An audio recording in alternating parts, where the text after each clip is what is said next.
Welcome to the Vital Spirit podcast. I'm Dr. Kelly Livingston, a naturopathic physician and your guide to a new health reality, one that connects body, mind, and spirit. Together, we'll dive deep into the art and science of holistic healing. Through working with hundreds of women through midlife transitions, I've discovered something profound.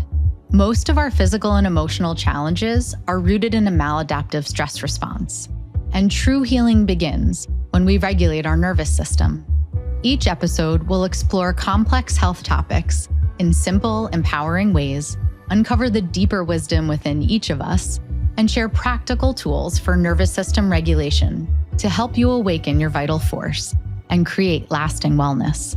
So, if you're ready to reconnect with yourself, your health, and your purpose, let's begin this journey together so you can experience life more fully human and deeply healed. Hi, and welcome back to the Vital Spirit podcast. I'm your host, Dr. Kelly Livingston. This is our part 2 of our series on depression in perimenopause and midlife. This does apply to depression in general, so if you're not a perimenopausal or menopausal woman, this episode does apply to you. And I want to remind you that if you or someone you know is having active or passive suicidal thoughts or ideations, and you do need help and assistance, you can call 988. It is a confidential hotline. It is free. And there are people who are there who can help if you are in crisis. So we do talk about suicide and depression in these episodes, and I want to make sure that you know that that hotline is available to you. In part 1, we explored what depression is and what it absolutely is not.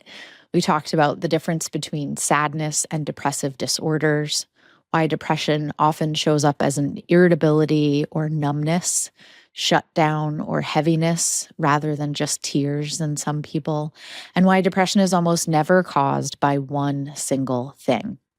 We also talked about the root cause triad, how depression arises in world, in body, and in mind root causes. So those layers really matter because they determine how we heal. And that's what today is all about. In part 2 today, we're shifting into the pathways of healing. Not quick fixes, not suppression, but a holistic terrain-based approach that honors the complexity of what you're experiencing when you're struggling with depression. Before we begin, I do want to anchor us again in something that I said last week. Depression is not just a diagnosis. It's not just checking off boxes on a list.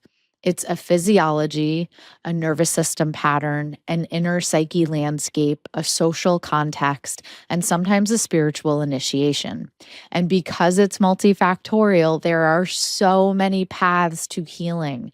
I want you to have hope from hearing all of these potential root causes and all of these different modalities that end with you feeling better. This is truly where naturopathic medicine shines. It's why I do what I do. Talking about this lights me up because I've seen it help so many people and because it's helped myself. And when we stop trying to silence symptoms and instead we're asking, what is the symptom trying to tell us, especially when it comes to depression? What are the obstacles to cure? What are some of the environmental things that are causing this feeling, or the internal body physiology things, or the mindset patterns that are feeding into this depressive episode, whether it's major depression or even situational? There are root causes, and our symptoms are trying to tell us something. Just like with a physical health concern, our symptoms are messages. Okay, so if we're focused on building a life that protects our mental health instead of draining it, this episode is definitely one that you're going to want to check out. So take a breath with me. Ready? We're going to inhale and exhale. Let your shoulders soften, and let's walk through how we heal depression from a gut-brain, nervous system, hormone, and spirit lens. So remember, in naturopathic medicine, we have a framework called the Therapeutic order. It's the backbone of how I think about every case, including depression. We started out the entire podcast with a few episodes where we highlight the Therapeutic order, and I highlighted the principles of naturopathic medicine. So please go back and listen to those if you're new here. So we always start by removing obstacles to cure. So step one in that process is identifying and then removing obstacles to cure. This is true root cause medicine. We then move on to supporting the body's self-healing processes. We talked about what that is in those episodes. We might strengthen weakened systems. We might correct structural and biochemical imbalances. And only then, if necessary, we might use more specific or intensive interventions. Remember, we're using the least invasive methods first. So when a woman comes into my office and she says, I'm depressed, I'm never just thinking, depression, here's a pill, here's an SSRI. And that's why I created that SSRI episode to answer one of those very common questions when patients first start working with me. Are you going to hand me a pill? And the answer is no. Instead, when a woman comes in with depression, I'm thinking, what in her world is overwhelming her nervous system? What in her body, her gut, hormones, thyroid, mitochondria, iron stores is destabilizing her mood? And what in her mind, grief, trauma, rumination, identity shifts, needs presence and support?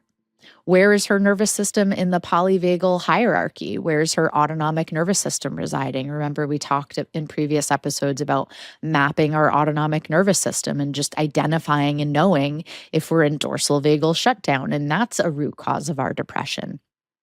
What is her depression trying to protect her from? Remember, our nervous system is always trying to keep us safe. And what needs to be felt, expressed, grieved, or released? I just had an awesome interview with Dr. Jen Rapkin all about her book, The Feeling Muscle. So check that one out as well. So we use depression as data.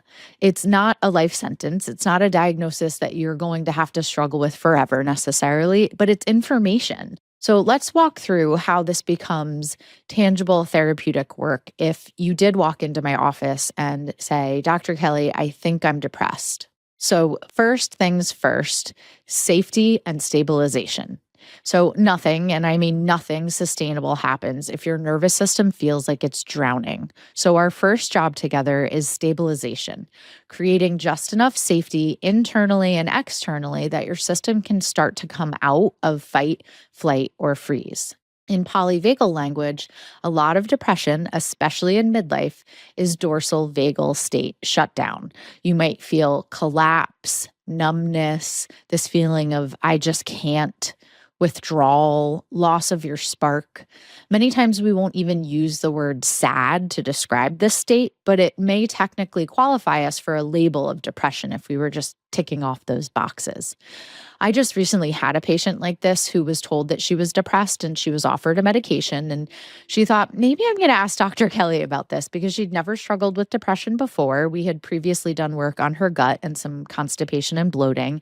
And when her primary said, it sounds like you're depressed, she realized that, yes, that might be the case, but also there might be other ways to resolve that symptom that go beyond just taking a pill. And so she reached out. She's no longer feeling that way. Her story does have a great ending, but it's a great example of very often we might be situationally depressed and a pill is not going to solve that situation. So step one is making sure that our body and our mind feel safe. So this might look like orienting practices. So you can take about 30 seconds to look around the room. You can let your eyes land on different objects. You can name what you see. And this tells the survival brain, we're here now in the present moment. There's no immediate threat. We're safe. And then you can breathe with long, slow exhales. You can inhale for a count of 4 and then exhale to a count of 6 or 8. The longer exhale, as you know, if you've been a listener for a while, is going to stimulate the vagus nerve, also signaling your body to downshift out of chronic stress and into that parasympathetic rest, digest, and heal state. Gentle movement, so not a high intensity workout, but just standing up and swaying or walking to the mailbox if you're at home or stretching in bed if you're laying down, maybe taking a walk around the block. Gentle movement tells your nervous system, I'm not stuck, I can mobilize. For me, I love to get on my yoga mat when I take breaks. I'm sure you're all well aware of that. Touch and containment. So a hand over your heart or belly, a weighted blanket. You can put one hand on your forehead and one hand on the back of your head. And essentially, these are cues of containment and safety. Co-regulation, so being with another regulated human, a therapist, a partner, a friend, even a pet, whose voice and eyes and presence are going to help your system to remember what safety feels like. So step one is safety.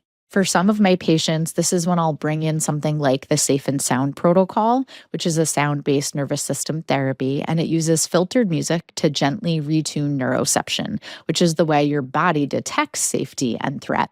I use this really intentionally with women whose depression is woven together with trauma, chronic vigilance, or shutdown.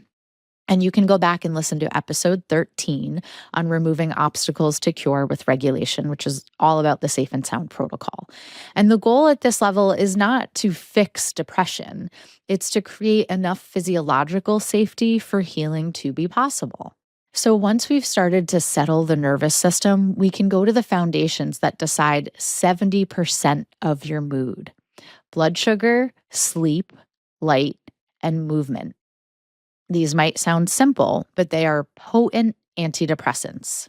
Let's talk about a few of these foundational physiological health practices that can improve your mood. Okay, so blood sugar. If your blood sugar is spiking and crashing all day long, your mood will be spiking and crashing right along with it. In midlife, insulin sensitivity shifts and cortisol can often become dysregulated as a result. Sleep might be lighter, and all of this will make your system feel less forgiving of high sugar or high processed meals. So we definitely focus on protein forward breakfasts. You want to think about getting 20 to 30 grams of protein in the morning. That might look like eggs. It might look like turkey sausage if you're an animal protein eater. It might look like yogurt. I like coconut yogurt with hemp seeds. It might be a clean protein smoothie. And then definitely focus on balanced meals throughout the day. So getting protein throughout the day to prevent those blood sugar spikes and crashes. And I often recommend that we combine healthy fats and fiber at every single meal. Reducing ultra processed foods. Oftentimes, patients, when they initially come in to see me, have more processed foods or sugar or alcohol in their diet that are wreaking havoc on their blood sugar. And remember, this is not about perfection. It's about stabilizing your metabolism so that your brain is not constantly riding this blood sugar spike and crash biochemical roller coaster. And also remember that when your blood sugar spikes and crashes, your cortisol is also doing that. Another foundational piece when we're working on our mood is sleep and circadian rhythm. So sleep is when your brain detoxifies, consolidates memory, recalibrates neurotransmitter levels, and repairs. I talked all about this in our sleep masterclass episode. In perimenopause, sleep often goes sideways. So you might struggle with things like night sweats or 3 a.m. waking, rumination when you wake, cortisol spikes waking you at 2 or 3 a.m., right? And you might hear me recommend stabilizing our sleep and our circadian rhythm with morning light exposure, reduction of blue light at night, magnesium at night. So I often will use magnesium glycinate or sometimes theanine or glycine at night to help with that calming and cortisol reducing time in our day where we really want our melatonin to start to produce and we want our cortisol down. And I might use calming botanicals in this phase of the day as well, like passion flower, skullcap, or chamomile. And oftentimes when we're in perimenopause, as you know, our progesterone is going down. And because progesterone is something that's going to increase GABA, our calming, soothing, inhibitory neurotransmitter, we do want to support progesterone pathways, and or you can utilize something like GABA as an amino acid calming supplement. Movement. So you've heard me say this, and I will keep saying it over and over again, but studies show that movement is as effective as medication for many people with mild to moderate depression. So This is not just, oh, that's nice, you should move your body. This is actually nervous system nourishment, and it will 1,000,000% help you with your mood. This does not have to be complicated. You can just go outside and walk for a few minutes. I think we get in our head around movement and it has to be a set amount of time, or we have to sweat, or we have to go to the gym. But for some women, yes, it might look like weight training and that has its benefits. But for others, it's literally just every day, get up, walk out the door, walk around the block. Start with small increments of movement and match it to your current capacity. Don't let it be something that overwhelms you. Just prioritize getting small moments of movement throughout the day. If I have to give amounts of movement in the beginning for a patient to really kind of understand what they're going home to do, I typically say aim to walk for 30 minutes every day, just as a baseline goal, and aim to have some time on the floor stretching, whether you're doing some work on your fascia or you're just doing a calming yoga nidra, some time with the body stretching and some time moving the body outside, or just baby steps, right? Now, of course, we cannot talk about depression, especially in my clinic, without talking about the gut brain axis and inflammation. If you listen to my episodes on inflammatory depression and the gut brain anxiety loop, then you know that cytokines from chronic inflammation, leaky gut and dysbiosis, low short chain fatty acids in the gut, SIBO, candida, or other dysbiotic overgrowth, and food sensitivities all feed into depressive physiology. So, one of the most powerful ways that we can treat depression is by treating the gut terrain. Now, this might include removing or reducing inflammatory triggers like ultra processed foods, excess sugar, alcohol, and sometimes gluten or dairy, depending on the case. Calming the gut lining. We use things like glutamine, zinc carnosine, demulcent herbs like marshmallow or slippery elm, and aloe when appropriate. Rebuilding the gut microbiome with fiber, polyphenol rich foods, cooked vegetables, resistant starches, and psychobiotics. Some of my favorite probiotic strains for mood are going to include things like Lactobacillus helveticus and Bifidobacterium longum, and they've been shown to directly influence mood and anxiety. I often share a book called The Psychobiotic Revolution with patients, and it really highlights the use of these particular pro and prebiotics in mental health, addressing SIBO, candida, or dysbiosis. So if testing and history point in that direction, I am definitely going to guide a patient on a RID or eradication protocol as part of our 4 or 5R gut healing, which you've heard me talk about before. And we always focus on rebuilding. So we're not just eradicating and getting rid of things in our gut, right? We're working on our terrain and we're certainly rebuilding our microbiome and adding foods back in if we had restricted them previously. And a lot of patients in the beginning of working with me are confused, like, Dr. Kelly, I'm here for depression. Why are you giving me a poop test, right? Why are we talking about food? Is this really going to affect my mood? And then about 4 weeks into gut work, they'll say things like, I still have stress, but I don't drop into hypervigilance the way I used to, or my energy is more stable. I don't have that afternoon crash, or my mood is completely different. I don't have any of the low mood and low motivation I had a few weeks ago. So, because when the gut calms, the brain finally gets to live in a less inflammatory, less alarmed environment. If this resonates with you, you can enroll in my course, Calm Gut, Clear Mind, for a 21-day gut reset that will help stabilize your mood. It is typically step 1 in any gut brain healing process. And in any patient struggling with depression, we are going to recognize and remove sources of inflammation in the gut. Okay, now what about hormones? You're probably thinking, right? Well, perimenopause is a hormone roller coaster. And for many women, that roller coaster is the first time that they experience real depressive symptoms. Or so many of my menopausal patients will say, this is the first time I've ever felt this way.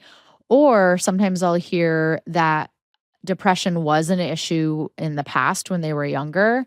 And now that they're postmenopausal, depression has come back. So we carefully look at estrogen levels, progesterone, testosterone, DHEA, pregnenolone, thyroid function. and cortisol and the HPA axis. At this point, there are episodes on all of these, and I will continue to provide more guidance around hormones in the future. But let's do a little breakdown quickly. So, estrogen fluctuations can destabilize serotonin and dopamine, which is going to affect your mood, your cognition, and your levels of motivation. Too low for too long, and we'll see more classic depressive symptoms like brain fog and lack of drive. So, assessing estrogen levels in the beginning of working with a woman is really important to me. Now, progesterone, as I mentioned before, is our GABA soothing hormone. And as it drops, which often occurs at the beginning of perimenopause, women often feel a lot more anxious. That irritability, that wired and tired, it impacts your sleep. Very often, patients will describe feeling more angry, both with their partner and their kids. And all of this can slide us into depression. Testosterone plays a role in motivation, confidence, libido. When it's low, women can feel flat, unmotivated, or disconnected. Even very often, I'll hear that they feel disconnected from desire. So, looking into testosterone levels can be important. And thyroid, of course, I had a whole episode on this, but low T3, low T4, poor conversion can look exactly like depression. Fatigue, weight gain, brain fog, low mood, apathy, all of this is going to go on if your thyroid is under functioning. And no, just running your TSH is not enough information. So go back and check out that thyroid episode. So treatment here might include nutritional support for hormone metabolism and detox. We might be supplementing with the active form of certain B vitamins, magnesium, zinc, iodine, selenium. We might be supporting progesterone, sometimes with herbs like chaste tree or vitex, sometimes with bioidentical progesterone under the guidance of a prescribing physician or using over-the-counter bioidenticals. We might be optimizing thyroid function, sometimes with medication. But often I'm obviously guiding patients on using nutrients and gut work to alleviate any thyroid issue. And we might support testosterone naturally as well. I certainly have individualized discussions around hormone replacement or menopausal hormone therapy in the context of mental health and also assessing cardiovascular risk, bone health. All of those things are important when I'm working with a woman. So I want you to hear this. If your depression showed up for the first time in perimenopause and no one has looked at your hormones, your thyroid, or your iron, then you've not had a complete evaluation.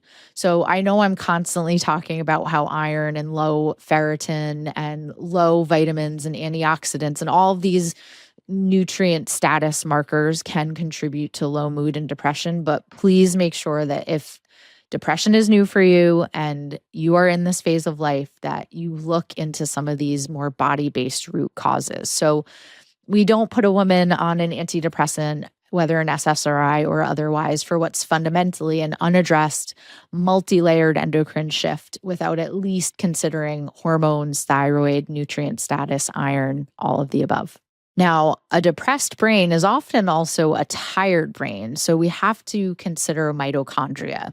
These are the tiny energy factories in your cells, and if they're sluggish and you're not getting enough ATP, then it's not just going to feel like physical fatigue, it's going to feel like emotional fatigue or depression as well. So also important for your mitochondria, iron, ferritin, right? Get your ferritin levels checked.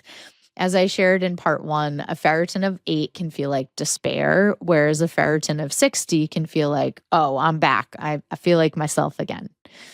B vitamins are really important for mitochondrial health, especially folate and B12. And whether you might benefit from methylation support is a key piece of the depression puzzle for me. Omega-3 fatty acids, particularly EPA, is so well studied in depression. So I do test omega fatty acid status. You can also do a trial of supplementing with something like fish oil or just get more omegas in your diet: salmon, flax, walnuts, chia, hemp.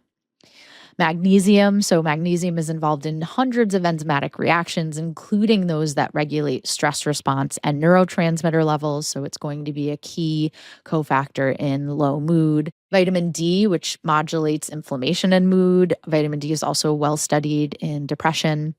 Zinc, selenium, and iodine. I mentioned those because they are important also for thyroid function. And sometimes I'll find that creatine or a combo of creatine and CoQ10, especially if mitochondrial function is playing a role in that woman's depression, can be helpful. But I want to make it clear here, we're not throwing 25 supplements at a problem. We're asking what is actually depleted here? What could we replete? And that would give your system more capacity to respond to everything else we're doing. So when there's no physical energy, it's very hard to do the psychological and spiritual work. It's hard to do the mindset work. It's hard to show up to therapy if you're physically depleted. So I do work again on nervous system calming and then energy first, because you need the capacity to do some of the deeper work. So let's shift gears a little bit and talk about how we give our bodies some of that capacity, and that's with food as medicine. So we have to spend some time on food here because it's a place where a lot of women feel shame and guilt, and they might be told, "Oh, eat better," or they put this pressure on themselves. Like, I know my diet is bad right now. And that's not how I approach it, even though food is foundational to my work with women. Food is one of the most tangible ways we can soothe the nervous system, stabilize mood, and reduce inflammation. So, first, we're looking for patterns like, are you skipping meals and then crashing? Are you living on caffeine and sugar and creating that roller coaster? Are you under eating protein, especially protein, because protein is the building block for our neurotransmitters? Doesn't mean you need to eat animal protein all day long, but just assessing how much protein and what sources of protein are in the diet. And using alcohol as self-medication or social lubricant. So if that is a pattern, that is inevitably creating gut inflammation, and there will be a rebound the next day in cortisol response and in mood. So assessing the amount that someone is utilizing alcohol to self-medicate, especially in depression, is really important. And again, not creating any shame or guilt around this, but really creating a safe space to talk about the role that it might be playing in that patient's mood.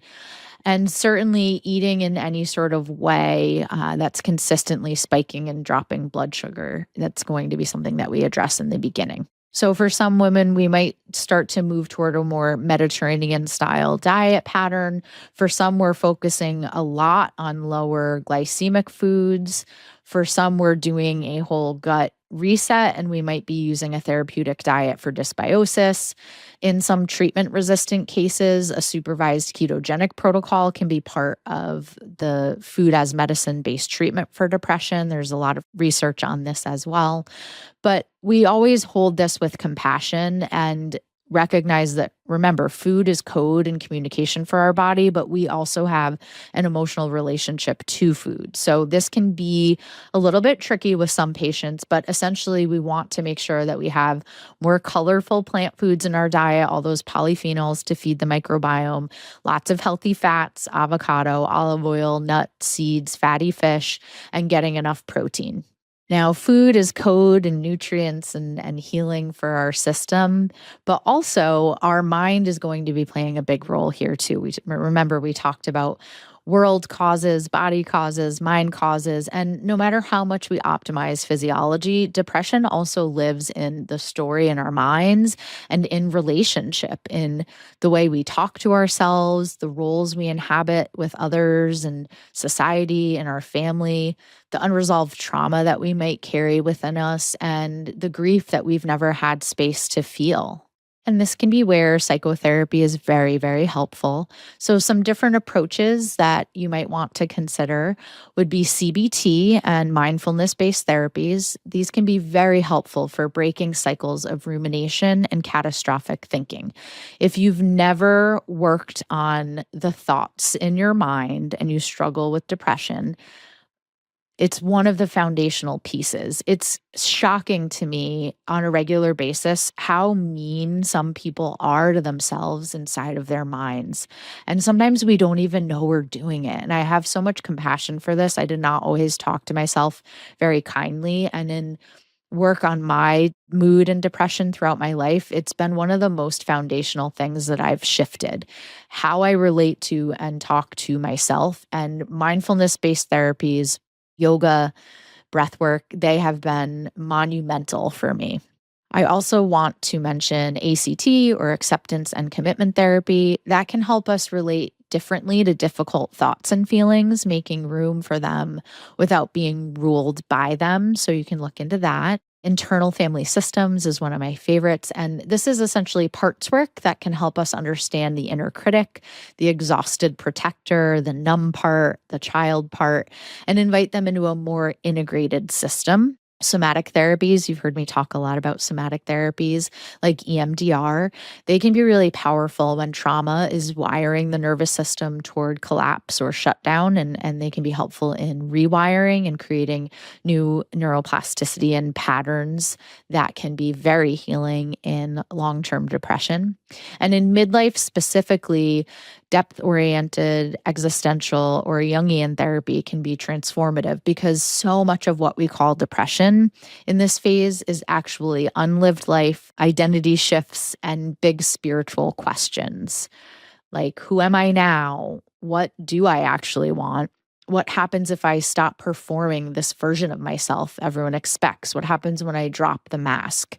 So go back and listen to the Dark Night of the Soul episode if that resonates with you, and you can look deeper into depth psychology, no pun intended. So when we treat depression, we're not just trying to restore your old life. Often we're midwifing a new one. So we're in a transitional phase in perimenopause and menopause, as I talk about in that episode. And yes, I'm going to help you solidify a healthy body and a healthy mind.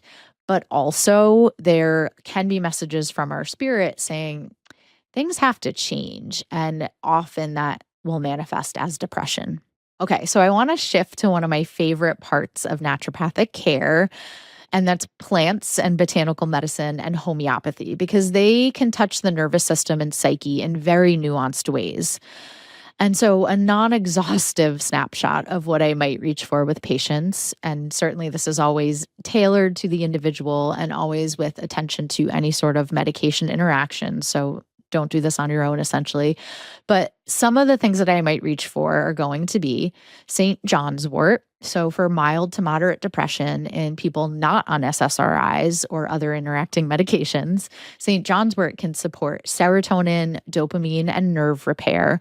One of my favorite products is one called Women's Passage, and I use it very often in perimenopause and menopause for mood, and that does have St. John's wort in it, or hypericum. Saffron has so much research behind it for mood support, and it can be especially gentle in perimenopause.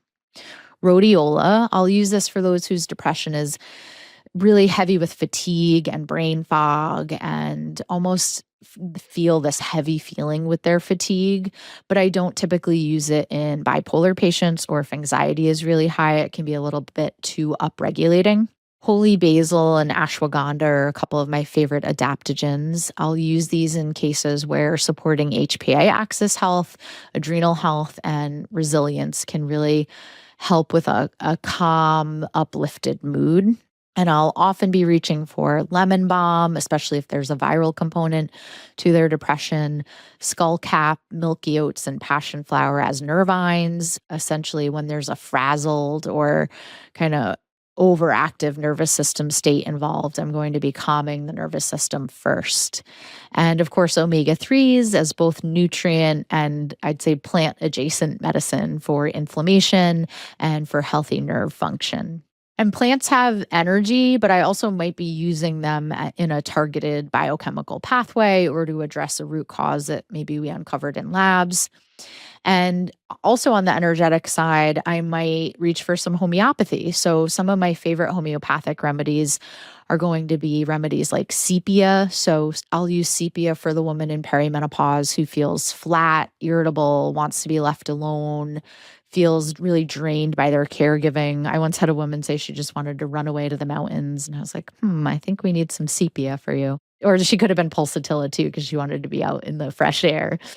Natrum muriaticum for the sensitive, self-contained person who hides grief and feels really misunderstood. Natmur is a remedy that I've taken a lot in my life. They'll often feel better by the sea or the ocean. Ignatia is one I'll use for acute grief or heartbreak. I'll use Ignatia if a patient is really hysterical after the loss or death of a loved one. Orem. I've mentioned Orem before on the podcast, and I'll often use Orem when there's really deep despair or self-condemnation, or if there are suicidal thoughts, I'll use Orem. Again, this person will need to be assessed and medically safe to be using homeopathy instead of something else in that situation. So this is in the right hands, very carefully done. And homeopathy doesn't replace foundational work. It layers in with it. So we're often helping with the psyche, we're helping on an energetic plane, we're helping support the vis or the vital force to heal, and we're helping to shift nervous system patterns that you might feel stuck in, and maybe talking about these things has never moved the needle for you. So I always encourage you to work with a practitioner on this, not to self-diagnose from a list, but the magic is in the matching of the remedy and the human. So I do want to at least mention medication. As a naturopathic physician, I'm not anti-medication. We're trained in prescribing medicine. I just don't prescribe in the state of Connecticut. So I feel like I'm an expert on other ways to address things. And that's why I'm here sharing those other ways. But it's not one size fits all. And there are times and places where medication is helpful, useful, or even necessary. So I do want to take away any shame or stigma around this. I know I'm not focusing on this, but you might utilize an antidepressant like an SSRI or SNRI or atypicals like bupropion, and they can be life-changing for some people and life-saving in a crisis. They can buy time and safety. They can make therapy more accessible. They can reduce suicidal thinking in dangerous moments. They might help you get out of bed and get to work or do the things that you need to do to get healthy. But as I talked about in the SSRI episode, they can also flatten libido, they can blunt emotional range, they can cause withdrawal symptoms if stopped too quickly, and they might only be partially effective if inflammation, hormones, gut dysbiosis, or trauma are the major drivers of depression. So my stance is if you need them, you deserve them. You should know they're there and that you can ask for them. If they're not working, you deserve a deeper workup. And if you want to taper, you deserve support and a plan to do that, not to do it alone. And also that there needs to be informed consent around these things. And that's really my main point when I'm discussing these with patients. Know what you're doing, know why you're doing it, whether you're working with me or anyone else. I want you to feel empowered to have honest conversations with your prescriber. This is how I'm actually feeling on this medication. These are the side effects. These are my goals. How can we work toward them? If your goal is to not utilize that forever, what are some other tools that that provider has? And just having an honest conversation around working with someone who maybe works on the other things like myself or another provider like myself, another naturopathic physician or complementary healthcare provider. So if you are on medication, it's not a failure. Please don't leave this conversation feeling that way. Just know medication is not the only tool. It is one tool, and we have a whole person toolbox available as well. We're also in a moment right now where things like ketamine therapy or other psychedelic assisted therapies are being talked about a lot for depression, and for good reason. Ketamine in a supervised setting can rapidly shift entrenched depressive patterns, especially when combined with integration therapy. Psilocybin and MDMA assisted work is showing so much promise in research for certain conditions. I wrote my thesis on using psychedelics in the therapeutic setting back in 2012 and 2013 before research had blown up on it. My hands are tied a bit in the state of Connecticut. I can't and would not utilize these therapies with a patient. I'm not licensed to do so. It would be illegal, but I do really like doing research around this topic and speaking with patients openly about these options. Now, I want to say this clearly. These are powerful tools. They are not casual ones. This is not recreational use of psychedelics. They require careful screening, trauma awareness, a contained, safe setting, skilled facilitators, and ongoing integration and support. Set and setting are key. And psychedelics are not for everyone. They are not magic bullets. Remember, there's no magic pill, but they can bring unconscious material to the surface, which is very healing when held well and destabilizing when it isn't. So know what you're doing with these and know where you're doing it and who you're doing it with. If you're curious about these options, approach them with reverence, not urgency, and ask, is my system resourced enough to do this? And please do not attempt high dose psychedelic healing alone if you are already very fragile. So I know we've talked a lot about you, your body, your nervous system, your story, but humans are herd animals and we're not meant to heal in isolation. Loneliness is as significant a risk factor for mortality as smoking. It is a profound risk factor for depression. It is why one of our seeds of health is community and connecting with others. So, part of treating depression is rebuilding belonging. And that might look like a support group, a faith or spiritual community, a women's circle, group programs, book clubs, walking groups, or online communities that are truly supportive and not just performative. This is why I started my group program From Burnout to Balance, which is a 12-week group program. And I loved working in a group with women where we could talk and connect and share stories and share things that worked with us and learn about the nervous system. So, belonging and being a part of something and connecting with other humans is going to be a big piece of the puzzle in healing from depression. And I am a loner, despite what you might think, since I'm putting myself out here on this platform. So sometimes it's really hard for me to want to get out and connect with other humans. So if that is you, I do recommend having something that you commit to, that you regularly get out and do, and just start to build relationships that way. And no, it's not always comfortable, but the benefit is great. And beyond community, I really love integrating ritual, especially in midlife. We're not given many culturally held rites of passage around perimenopause and menopause, around identity shifts, around grief. So, creating your own rituals, or again, participating in a community that does involve rituals, such as journaling, lighting candles, meditating, time in nature can be a ritual. Seasonal practices, simple ceremonies that mark endings and beginnings, these can all give depression a container in which to transform instead of a void in which to spiral. And I just have to say, I'll have a whole episode on time and nature, but if you are struggling with depression on the spectrum, so whether that's just not just because low mood doesn't feel good, but you might have low mood. It might be seasonal affective disorder or full blown major depressive disorder. Go outside. Time in nature is so healing for depression. It is, if you take one thing home from this episode, it is to spend some time outside and create a ritual around time outside every day, whether you're cold or not. I know I don't love it when it's cold either, but please, I promise you this will help. And you can also work on the meaning making in a depressive state. So, in part one, I talked about depression as sometimes being this dark night of the soul. Again, I have a whole episode on that, especially through midlife. You're not the same woman that you were at 25, right? Your roles are different. Your body is different. Your priorities are different. Your sense of time is different. And depression often shows up right at that point where the old way of being is no longer tolerable, but the new way is not yet fully emerged. So we might not know what the point of this is, what the meaning of it is. From a naturopathic and spiritual perspective, we don't pathologize this, but we honor it. We also don't romanticize suffering. I'm not saying to suffer. I'm saying support your biology, support your nervous system, your hormones, and your gut so that you have the strength to meet the deeper questions, such as, why is this depression asking me to lay down? What part of me is exhausted from carrying everything? What is no longer aligned for me in my work, my relationships, my daily schedule, my inner life? What wants to be born on the other side of this? We treat depression not only so that you feel less miserable, but so that you can become more fully yourself. Remember, fully human, deeply healed. Part of being fully human is going to be having these harder times or harder seasons and using them to make meaning. Okay, so let's put it all together. I know this has been a lot.